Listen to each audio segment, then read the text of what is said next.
Assalamualaikum warahmatullahi wabarakatuh. Anak-anakku kelas 10, yang kemarin kita sudah memberikan materi tentang protozoa. Kalian sudah mengerjakan secara garis besar berdasarkan komik yang saya kirim kemarin, Nak. Sekarang kita bahas secara keseluruhan tentang protista, ya. Jadi protozoa itu termasuk kelompok protista, Nak.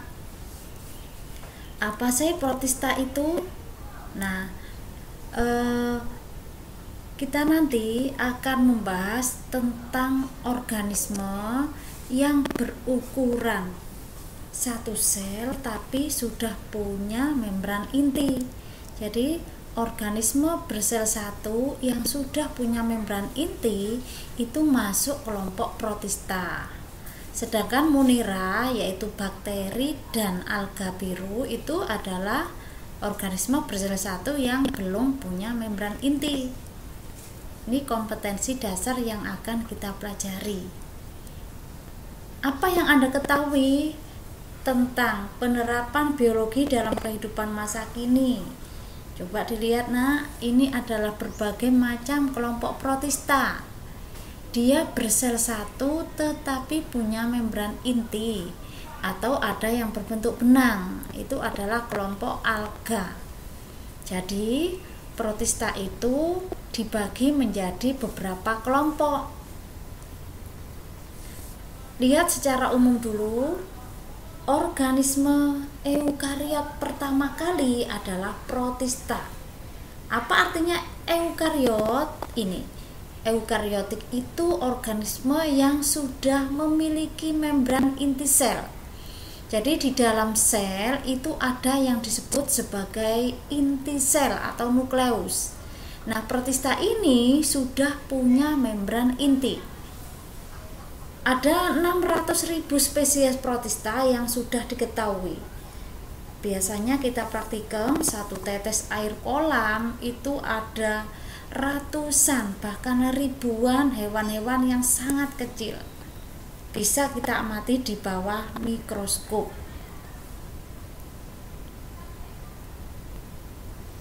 Protista itu di perairan.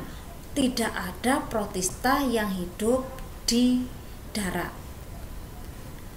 Protista organisme penyusun plankton. Sampean pernah lihat film SpongeBob itu kan ada istilah plankton. Nah, plankton itu organisme sangat kecil atau mikroskopis mengapung secara pasif atau ada yang berenang di permukaan air, itu plankton. Ada dua, Nak, yaitu fitoplankton dan zooplankton. Ini cenderung ke tumbuhan, fitoplankton. Atau ada kata fotoautotrof karena dia punya ciri bisa melakukan fotosintesis, itu fitoplankton. Kalau zooplankton tidak bisa, dia adalah hewan bersel satu. Kalau fitoplankton tumbuhan bersel satu. Ini, Nak, klasifikasi dari protista. Protista berdasarkan cara memperoleh makanan, ada protista mirip hewan, protista mirip tumbuhan, dan protista mirip jamur. Nah, kalian kemarin menulis pembahasan tentang protozoa, yaitu protista mirip hewan, yang sudah saya beri tugas. Protista mirip hewan itu punya ciri utama ini, Nak, bersifat heterotrof. Apa artinya heterotrof? Mampu memperoleh makanan dari organisme lain dengan cara memasukkan makanan ke dalam sel tubuhnya. Seperti kita itu termasuk heterotrof. Makanannya berupa makanan yang sudah jadi, tidak seperti tumbuhan karena tidak punya klorofil. Tapi kalau protista mirip alga, protista mirip tumbuhan atau alga, itu bersifat fotoautotrof. Kalau ada kata foto itu cahaya, Nak. Jadi dia bisa membuat makanan sendiri dengan cara berfotosintesis. Apa itu tadi fotosintesis? Fotosintesis itu proses pembentukan makanan dari senyawa anorganik menjadi senyawa organik dengan bantuan cahaya matahari. Yang ketiga ada protista mirip jamur. Ini protista heterotrof yang memperoleh makanan dari organisme lain dengan cara menguraikan atau menelan. Ya, apa saja? Coba kita lihat, ini protista mirip jamur, ada Myxomycota, ada Oomycota. Sekarang kita akan membahas yang protista mirip hewan dulu, Nak, yaitu protozoa. Protista mirip hewan disebut juga apa kemarin? Protozoa. Protista mirip hewan disebut juga protozoa. Coba kita lihat pada komik yang sudah saya bagi ke sampean semuanya, Nak, secara umum itu protozoa itu ada yang ini, Nak. Ini adalah bulu getarnya. Dia termasuk hewan Ciliata. Ini paramecium. Jadi saya ulangi, protista itu di protozoa itu dibagi menjadi 4 kelas berdasarkan alat gerak. Ini adalah kelas Ciliata, yaitu bergerak dengan menggunakan silia atau bulu getar. Contohnya apa? Ini saya ambil satu contoh. Contohnya adalah paramecium. Sedangkan yang kedua adalah protozoa atau protista mirip hewan. Protozoa dari kelas Rhizopoda. Rhizo itu adalah semu, poda kaki. Protozoa Rhizopoda itu tidak punya kaki seperti ini. Kalau ini kan silia. Tapi kalau ini permukaan tubuhnya sewaktu-waktu bisa berubah menjadi kaki. Kenapa? Karena dia kakinya adalah semu atau istilahnya pseudopodia. Ini ada seorang gadis, di sampingku adalah amuba yang bergerak dengan kaki semu. Coba tampak di sini ada vakuola 2 macam atau rongga di dalam selnya. Vakuola kontraktil, kemudian ada vakuola makanan. Ini, Nak, secara garis besarnya. Selain punya ciri yaitu Ciliata punya rambut getar, kelas Rhizopoda punya kaki semu. Saya ulangi nggih. Ciliata ini, Nak, ini Rhizopoda. Yang ketiga ini adalah kelas Flagellata. Flagel itu adalah bulu cambuk. Dia punya alat gerak yang berupa bulu lebih panjang, namanya bulu cambuk atau istilahnya flagel. Makanya disebut kelas Flagellata. Selain Flagellata, kelas protozoa yang terakhir adalah kelas Sporozoa. Jadi satu-satunya kelas protozoa yang semuanya bersifat parasit adalah kelas Sporozoa. Contohnya adalah Plasmodium. Ini, Nak, itu tadi secara garis besar gambar masing-masing kelas. Saya ulangi, ini Ciliata, ini Rhizopoda, ini Flagellata, dan ini Sporozoa.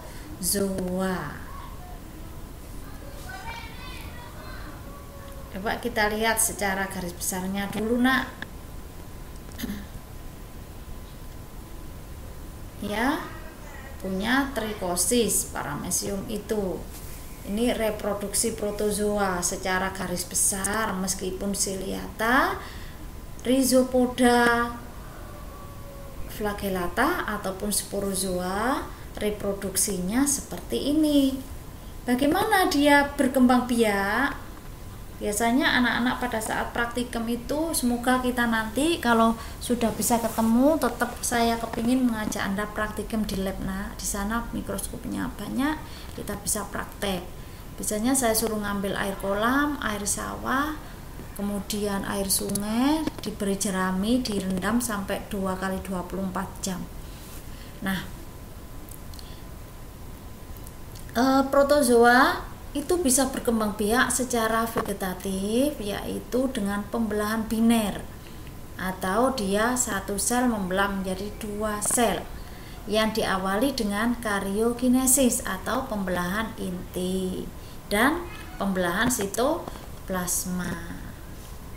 Perkembangbiakan protozoa yang secara seksual, jadi ada 2 nak, secara aseksual dengan pembelahan biner, secara seksual atau generatif dengan penyatuan gamet berbeda jenis sehingga menghasilkan zigot, atau ada yang secara konjugasi, penyatuan inti vegetatif. Jadi secara seksualnya tidak seperti mamalia manusia, ada hewan jantan betina, dia tidak punya karena hanya bersel satu. Mana yang jantan, mana yang betina itu tidak ada nak. Tetapi kedua sel tersebut bisa melakukan proses konjugasi, hanya inti mereka yang mengalami penyatuan.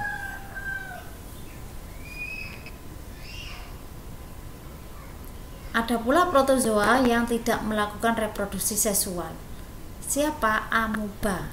Jadi amoeba hanya berkembang biak secara aseksual atau vegetatif dengan pembelahan biner. Nah, ini nak protozoa yang sudah saya tunjukkan gambarnya tadi. Ini Rhizopoda, contohnya amoeba tadi yang punya kaki semu. Itu 4 kelas protozoa. Ini Flagellata yang punya flagel bulu cambuk. Contohnya adalah Euglena, atau contohnya ini adalah Trypanosoma. Jadi tadi sudah saya tunjukkan gambarnya. Ciliata punya rambut getar. Contohnya adalah Paramecium. Sporozoa tidak, hanya satu kelompok hewan protozoa yang tidak memiliki alat gerak. Siapa? Kelas Sporozoa. Contohnya adalah Plasmodium, dan ini semuanya bersifat parasit. Itu nak macam-macam protozoa. Kita lihat, ini adalah contoh kelompok protozoa dari kelas Rhizopoda. Kalau ada kata amoeba, itu adalah Rhizopoda. Dipahami bersama, ada yang merugikan, ada yang menguntungkan. Ini coba dilihat yang menguntungkan. Ada yang digunakan sebagai bahan penggosok, bisa juga digunakan sebagai kerangka petunjuk adanya minyak bumi. Itu adalah peranan dari Rhizopoda. Ini nak struktur dari hewan Rhizopoda atau amoeba. Ada 2 macam bagian yang menyusun plasmanya.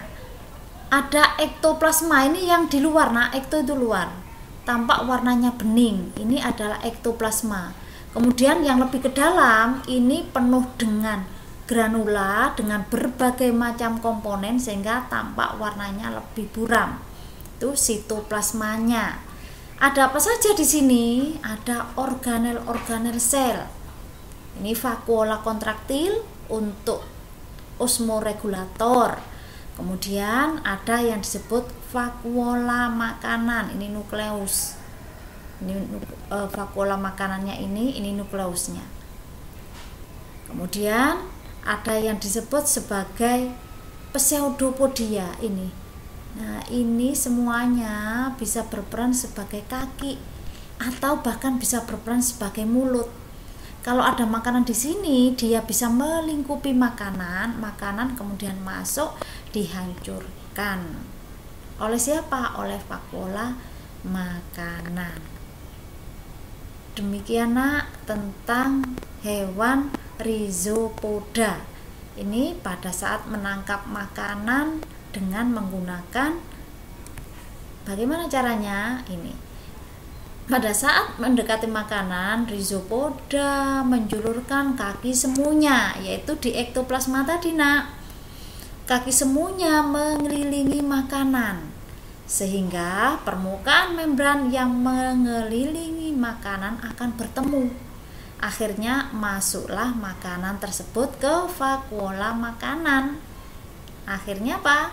Sari makanan masuk, didistribusikan ke seluruh tubuh hewan rhizopoda. Ini caranya. Coba dilihat, ini makanannya nak. Kalau ada makanan, maka ini permukaan luar membran selnya atau ektoplasma melingkupi. Dia akan bertemu nak permukaannya. Nah, ini permukaannya bertemu, dia akan masuk nanti. Maka dia akan dihancurkan, dicerna di dalam vakuola makanan. Ini reproduksinya. Amoeba dewasa, tahap pertama reproduksi seperti ini. Apa yang dilakukan? Ini nukleusnya membelah atau terjadi proses pembelahan nukleus atau karyokinesis. Kemudian pembelahan sitoplasma, sitokinesis, terbentuklah 2 sel anak. Ini namanya perkembangbiakan secara vegetatif atau istilahnya adalah aseksual. Ini tanpa melakukan proses peleburan inti, dia hanya membelah dirinya, yang akhirnya satu amoeba akan menjadi 2 sel anakan. Ini contoh rhizopoda selain amoeba. Inilah yang disebut sebagai radiolaria, Arcella, dan foraminifera. Demikian nak penjelasan dari saya tentang hewan rhizopoda. Semoga kalian paham tentang rhizopoda dulu, supaya kalian lebih detail pemahamannya. Semoga bisa dipahami. Silahkan kalian buat pertanyaan yang berkaitan dengan hewan rhizopoda saja. Pertanyaan dan jawaban, 5 macam pertanyaan dan jawabannya sekaligus, hanya membahas rhizopoda dulu. Wassalamualaikum warahmatullahi wabarakatuh. Semangat anakku.